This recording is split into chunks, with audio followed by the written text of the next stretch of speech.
जय हिंद। नमस्कार। ये सेशन जो है हम कर रहे हैं बिकॉज 26/11 एक ऐसा इंसिडेंट था।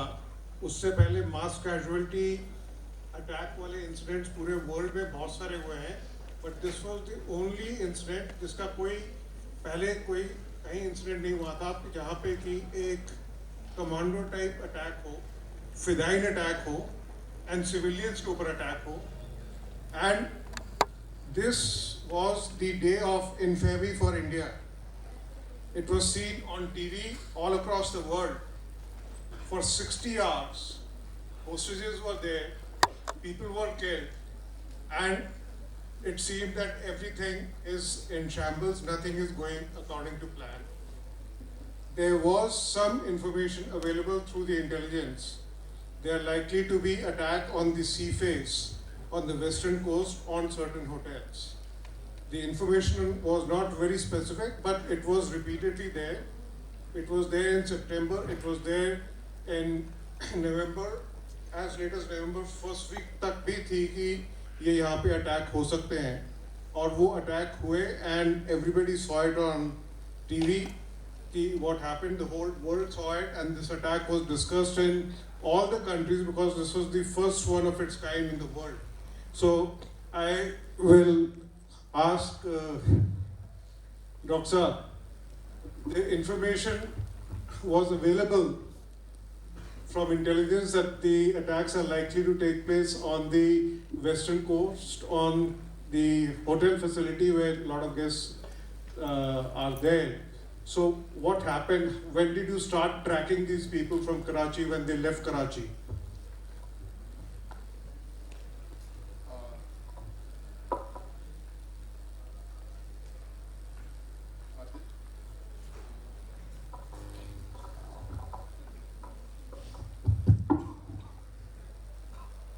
Yeah, this is a question which was asked when the incident happened, and it continues to be asked even today. Just to give background, मैं थोड़ा background देना चाहूँगा कि क्या था incident, so that बच्चे जो तब बहुत छोटे होंगे उनको पता नहीं होगा। पहले ये बता दें कि हुआ क्या था, ये incident क्या था। तो पाकिस्तान से एक बोट आती है जिसमें 7 क्रू होते हैं अल-हुसैनी, और उसमें जो ये 10 फिदाइन जो थे वो भी आगे की जो एलिटी, अल-कायदा और ISI के ट्रेन किए हुए थे पाकिस्तान में। और वहाँ से ये उस बोट के थ्रू जखाऊ एक जगह है जो कि बॉर्डर के पास में, जखाऊ के पास में वो एक इंडियन बोट को पकड़ लेते हैं, कुबेर नाम था जिसमें 5 क्रू थे, और उस बोट के ऊपर अपने सारे आर्म्स, एमिनेशन, जितने भी बारूद थे उसमें डाल देते हैं, और एक इन्फ्लेटेबल बोट जो है वो भी उसमें भेज के, और 10 के 10 उस बोट में सवार हो जाते हैं। जो कुबेर थी उसमें 5 लोग थे, उसमें से 4 को वो पाकिस्तानी वाली बोट में डाल देते हैं, और एक जो साथ में सोलंकी जो मास्टर था उस बोट का, कुबेर का, उसको साथ रखते हैं और उसको बोला जाता है कि हमें जो है बॉम्बे की तरफ लेके जाओ। वो बॉम्बे के पास लेके आया। बॉम्बे के पास जब पहुंच गए तो वो रेगुलरली बात कर रहे थे, कई मिनट टू मिनट उनकी बात हो रही थी पाकिस्तान में। तो उन्होंने बोला कि जो 4 इंडिया के वापस जा रहे थे उन 4 को मार दिया है। वहां से आया तो जैसे ही वो पता लगा तो कसाब ने सोलंकी को भी बोट में ही ख़त्म कर दिया। उसके बाद उन्होंने वो इन्फ्लेटेबल बोट उतारी, उसमें 10 अपना एम्यूनिशन वगैरह रख के 8 लोग जो है वो नारीमन के पॉइंट के पास उतर गए, और 2 लोग और आगे आके जहाँ ओबरॉय होटल है वहाँ पर चले गए। अब वो जो भी अटैक था उसके बाद वो शुरू हुआ। Now the question is, intelligence था कि नहीं था? इंटेलिजेंस एक्शनेबल था कि नहीं था? इंटेलिजेंस था। शिप्स भी गए हुए थे, ships were out at sea, but intelligence was not specific. Intelligence specific नहीं थी। Ocean is a huge area, जब तक accuracy नहीं होगी. It is 2.01 million square kilometer of the area we have and 7,516 kilometer of the coastline.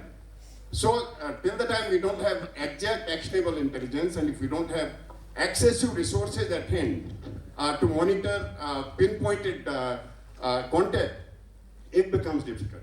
We have got almost 2.4 lakhs boat, Indian fishing boats. And जो boat आ रही है, हमारे country की boat है, it is identified that boat belongs to us. There is no technology to see who is there inside the boat. As long as that boat is Indian boat, which is coming in, it is presumed that the people sitting there are Indian. To cut the long story short, I would say that there has been, at the outset, there has been lapses all round, otherwise this wouldn't have happened. There has been lapses in not having a specific intelligence. There has been lapses in not shoring up the operations, keeping it on the few ships and aircraft. And there has been, kind of, even on ground, such kind of operation cannot take place. ये हो ही नहीं सकता है जब तक कि कोई उनके मोल जमीन पे ना हो जो उनको बता रहे हैं कि कहां पर, और नारीमन पॉइंट का हाउस है जहां इस्राएली लोग रहते हैं, यहां से कैसे तुम्हें ताज की तरफ जाना है, ताज के बैक डोर से कैसे एंट्री अंदर करनी है. तो कहीं ना कहीं जो मोल थे वो भी इंटेलिजेंस की कहीं ना कहीं फेलियर हुआ है उसमें भी. तो overall well, I would say that we did have we missed this opportunity. We were not fully prepared, I think. And this happened, which is highly, deplorable to anybody. And we feel very sad for whatever had happened that time. But let me, आपके question के साथ में, if I have your permission, sir, I would like to say that how we were prepared. It is not the first time that these terrorist attacks took place in Mumbai. Go back to 1993. वहाँ पर वो भी with the Simi होता था तब, उनके support से again it was an attack by terrorists, Pakistan backed terrorism.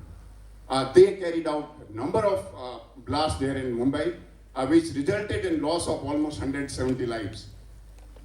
ये 2006 में भी हुआ है. 2006 में ट्रेन में बहुत सारे उसमें भी there were some moles which were involved. हुआ क्या है कि 93 के बाद assets were not there, ज़्यादा asset नहीं थे. गवर्नमेंट ने डिसीजन लिया कि ऐसा करो कि गुजरात इज मोस्ट वनरेबल. तो गुजरात में क्या करो कि एक हायर्ड बोट ले लो. हायर्ड बोट लेने के बाद उसमें कस्टम भी बैठेगा, कोस्ट गार्ड भी होगा, नेवी भी होगा एंड पुलिस भी होगा, सबके सब एक साथ पेट्रोल करेंगे and on Gujarat coast. And तब तक ताशा शुरू हो गया था. ताशा was because of LTT problems in the east coast, and वहां भी ये बोट का ऑपरेशन शुरू, but it was not very successful. These boats were fishing boat hired and because of lack of resources. फिर 2006 के बाद unfortunately nothing happened.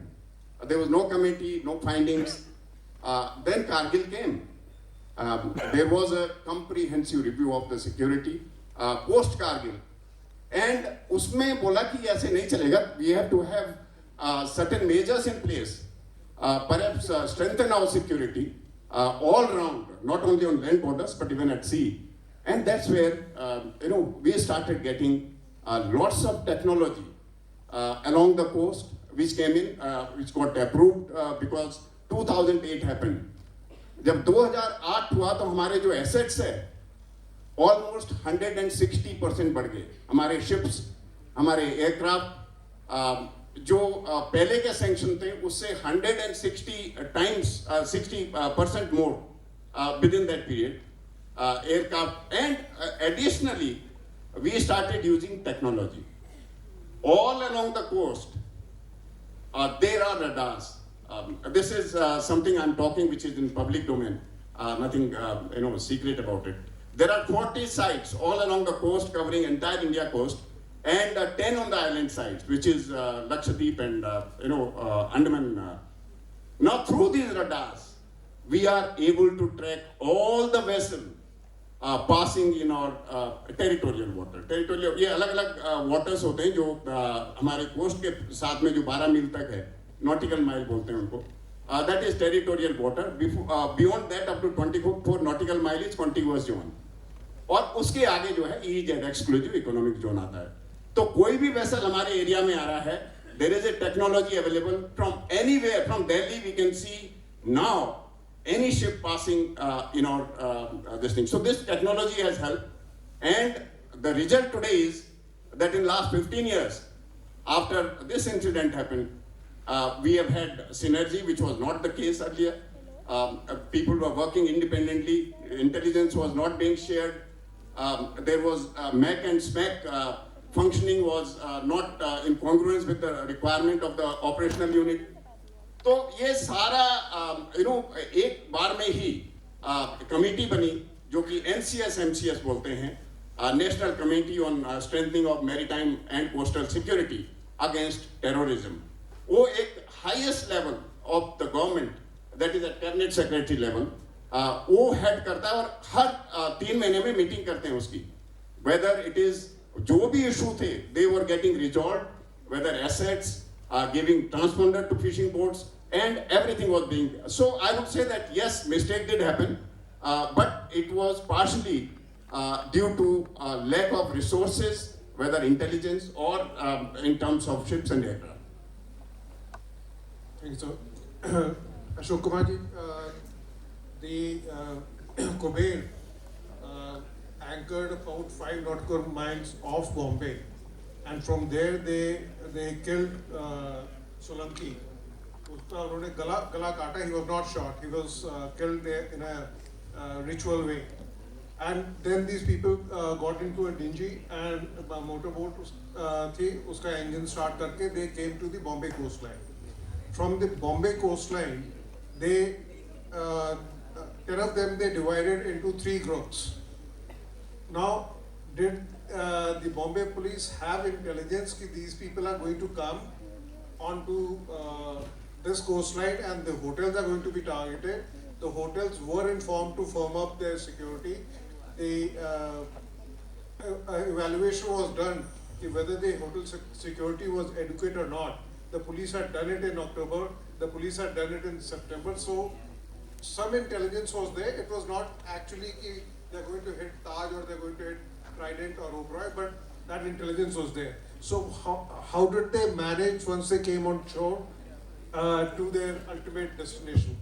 देखिए brigadier साहब, मैं एग्जैक्ट इस पोजीशन पे तो नहीं हूँ कि मैं बता सकूँ कि पुलिस क्यों नहीं कर पाई, इतना इन्फॉर्म किया.